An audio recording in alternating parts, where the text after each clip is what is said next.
আমি রিফাত। আমি যেখানেই থাকি সেই জায়গায় দেশের অধিকাংশ মানুষই চেনেন। সাভারে অবস্থিত জাতীয় স্মৃতিসৌধের কোয়ার্টারে থাকি। একদিন রাতে বাসায় ইলেকট্রিসিটি না থাকার কারণে আমি বাহিরে বের হই। হঠাৎ করে মনে হলো স্মৃতিসৌধের সামনে যাই। যেই ভাবা সেই কাজ।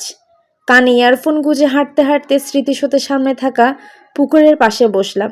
ভালোই লাগতেছিল, মৃদু বাতাস। সময়টা গরমকাল হওয়ায় আমি খালি গায়ে বের হয়েছিলাম।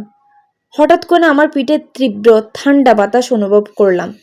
এ বাতাস আমার শরীরে লোম দাঁড়িয়ে গেল ঠান্ডার কারণে। আমি পুকুরটিকে ঠিক উল্টো করে বসেছিলাম। আমি পিছন থেকে ঘুরে থাকাই দেখি পাকা করা পুকুরের সাথে বসে আছে একটা পিচ্চি ছেলে। ছোটদের জন্য এই জায়গাটা একটু বিপজ্জনক। সেখানে বসলে পানিতে পড়ে যাওয়ার সম্ভাবনা থাকে। তাই আমি বলে উঠলাম, এই তুমি ওখানে বসছো কেন? পানিতে পড়ে গেলে কি করবা?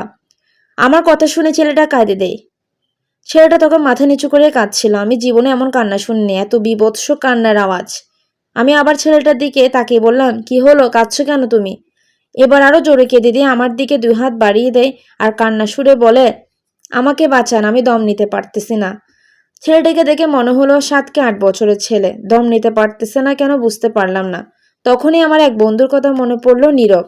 তার শ্বাসকষ্ট ছিল, দম নিতে কষ্ট হতো। সৈকতেরও সেম সমস্যায় আছে। তাই আমি এক প্রকার দৌড়ে তার কাছে গেলাম। আমি যেই তাকে কোলে নিতে যাব, তখনই সে আমার দিকে মুখ তুলে তাকালো।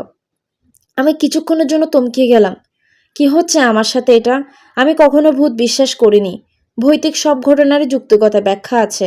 কিন্তু আমি যা দেখলাম, ছেলেটার চোখ দুটো নেই, আর গর্ত হয়ে যাওয়া চোখ দুটোর একটা থেকে রক্ত পড়ছে আর অন্যটির থেকে পানি। আমার দিকে হাত বাড়িয়ে আছে এখনো। হাতগুলো দেখে মনে হচ্ছে এই হাতটি কয়েকদিন ধরে পানিতে চুবিয়ে রাখা হয়েছে।